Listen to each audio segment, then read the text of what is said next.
आकाशवाणी दरभंगा आ विविध भारती पटना सँ प्रस्तुत अछि संवादक संग हम छी कामिनी ठाकुर।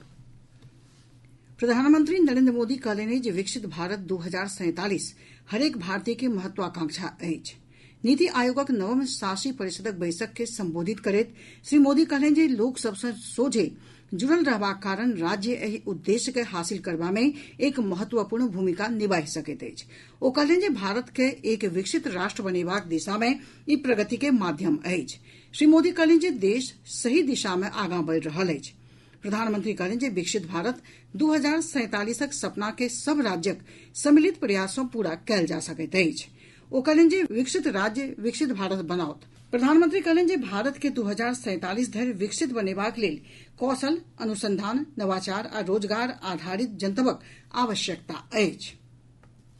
नीति आयोगक शासी परिषदक बैसक प्रधानमंत्री नरेंद्र मोदी के अध्यक्षता में राष्ट्रपति भवनक सांस्कृतिक केंद्र में आयोजित कयल गेल।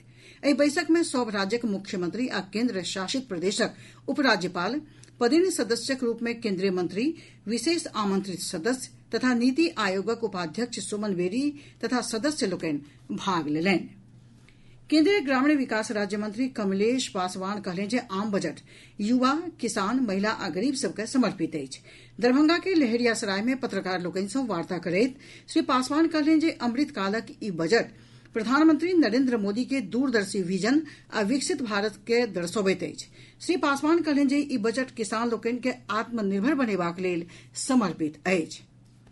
राष्ट्रीय परीक्षा एजेंसी एनटीए राष्ट्रीय पात्रता सह प्रवेश परीक्षा नीट यूजी के संशोधित परिणाम जारी कऽ देलक अछि। देश भरि में 23,33,297 अभ्यर्थी में सँ 13,15,853 अभ्यर्थी सफल भेला अछि। संशोधित परिणाम में 17 उम्मीदवार टॉपर भेला अछि। पछिला परिणाम में टॉपर के संख्या 67 छल। दरभंगा के माजिन मंसूर 720 में सँ 720 अंक आनि कऽ टॉपर बनलाह अछि। मेरिट लिस्ट में पहिने 100 छात्र में सँ बिहारक 5 छात्र अपन स्थान बनौने छलाह। पटना उच्च न्यायालयक मुख्य न्यायाधीश न्यायमूर्ति के विनोद चंद्रन कहलनि जे आपराधिक घटना सभ पर लोक सभक आक्रोशित हैब समाज में आम बात अछि। एहि सँ न्यायाधीश, अनुसंधानकर्ता आ अभियोजक लोकनि के प्रभावित नहि हेबाक चाही। 3 नव आपराधिक कानून पर आइ सँ पटना के ज्ञान भवन में शुरू भेल 2 दिवसीय कार्यशाला के संबोधित करैत न्यायमूर्ति चंद्रन कहलनि जे उत्तम आ वैज्ञानिक अनुसंधानक लेल बिहार में फॉरेंसिक इंफ्रास्ट्रक्चर के मजगूत करबाक आवश्यकता अछि। कार्यशाला में कतेको अधिवक्ता, लोक अभियोजक, सहायक अभियोजक अधिकारी भाग लेलनि।